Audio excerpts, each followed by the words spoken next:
but like I'm interested in the characters who perpetuate fraud because they're such interesting psychological case studies.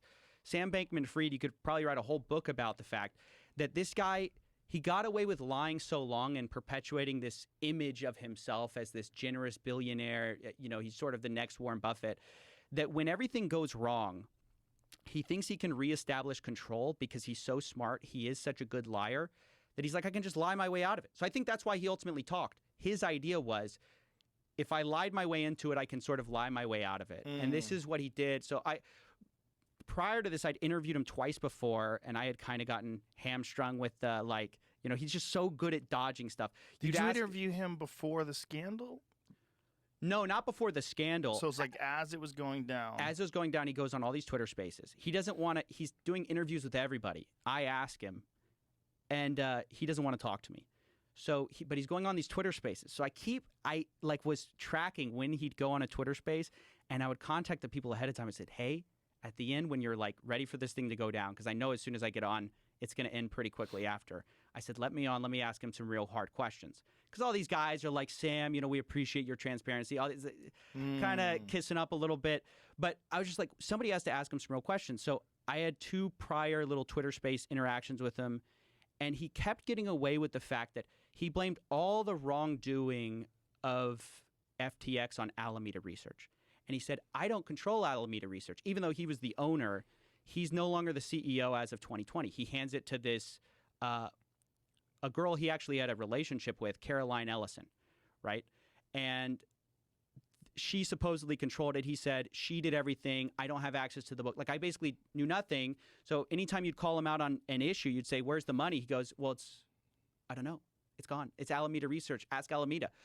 So by the 3rd interview, I'd studied him and I said, okay, how do we get down to FTX's responsibility in this whole thing? And I kept coming back to, it was the terms of service that said, you cannot move, like when I deposit with you, you're not going to touch my money. And I said, Sam, if that's true, where's the money of all these people? There's no Ethereum left. There's no Bitcoin left. You don't have the real tokens anymore. You just have your sort of nonsense FTT tokens, the tokens you invented. And he said, well, there were some margin trading accounts. And I'm like, no, but there were people who didn't trade with margin. There were people who just put their money with you. And all they wanted was they wanted to store some Bitcoin with Tom Brady. They wanted to be alongside Tom Brady. So he's like, there was fungibility between wallets. And it's like, well, what's fungibility mean? It means whether you were a guy withdrawing who is this degenerate day trader, or you were a grandma who just put 1 Bitcoin on there, or, more likely the grandson, he treated all the accounts the same. So when everyone came running for the money, they just withdrew until nothing was left. And ultimately, because they had lost billions of dollars, it left billions of dollars in credit claims, basically. They didn't have the money. And so now it's trying to be sorted out by the guy who literally unraveled Enron. And he says, this lawyer goes, it's worse than Enron. I watched the new CEO, talk about it. Yeah. About him trying that's John Ray. Yeah. Trying to unravel it. And it's amazing. It's amazing that things with this amount of money can get this far sideways before anyone knows what's going on. This is the problem with offshore accounts and stuff. Actually, his whole technique of shifting the blame onto Alameda and I don't control Alameda. I've seen something very similar. I'm investigating this Ponzi scheme that's offshore. And one of the first things the guy does is he controls it, but he renounces ownership. He goes, oh, I'm passing it off to some sham director. And he goes, I don't have anything to do. I don't know. Where's the money? I don't know. But he controls everything.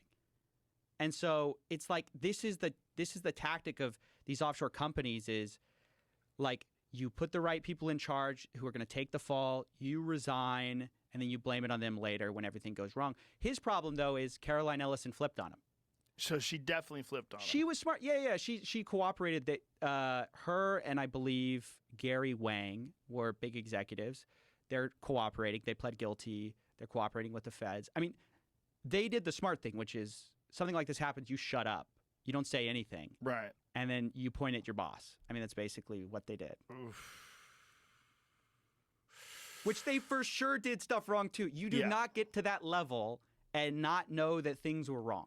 Well, reading her tweets about amphetamine use was pretty wild too. The whole scene was wild. The fact that they were all living together and fucking each other in this giant penthouse, this $40 billion penthouse. The things, it's insane. It's really, I almost wish it wasn't a scam. I've said this before because I root for nerds to like be that successful, that you just completely living outside the norms of society, just fucking each other on amphetamines and making billions of dollars. Like, it sounds like a great story if it wasn't illegitimate. Yeah, ultimately that's the problem. Like, Sam was just hopped up on amphetamines playing League of Legends while on investor calls. Like, at the time, that was seen as this charming, like, genius thing. On calls. On calls. You could hear, even actually, okay, so this is funny. They found his League of Legends account, and during some of the calls after it was a fraud, you could hear him clicking in the background. Click, click, click, click, click, click. He's playing League. Like, they tracked his account. He's playing League while on calls about the failure of FTX. Wow. Just imagine the arrogance.